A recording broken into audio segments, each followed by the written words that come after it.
like the dinosaurs had. They're not using these structures for defense. They're using them for other things, for getting themselves a mate or for fighting for territory. We observe these kind of behaviors, and we can use that as an analogy that we can then draw back into the fossil record and interpret some of the structure that we see on dinosaurs. Original ideas about frill function have usually been sort of either-or scenarios. They were either, muscle attachments or defensive or potentially display structures. Looking at the evolutionary history of the group, I think there's a more complex process going on. If we look at the most primitive ceratopsians, we see that scarring for the muscles lines the entire margin of the frill, that its full area would have been covered by muscle.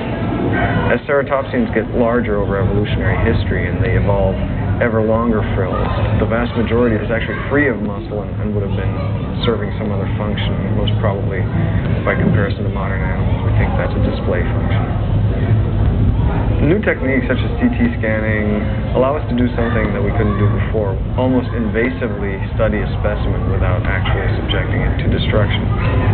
For example, in hadrosaurs, people have been able to CT scan the nasal passages of the crested forms and look at their potential as sound-producing structures or whatever other function they may have served.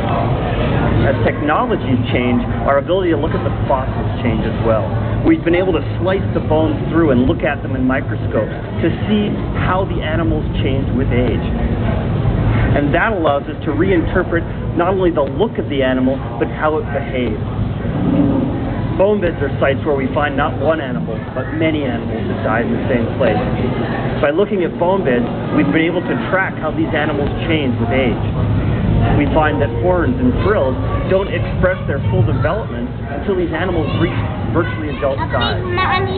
The bone bed evidence is supported in the modern range. If we look at living animals with horns and horn-like structures, they too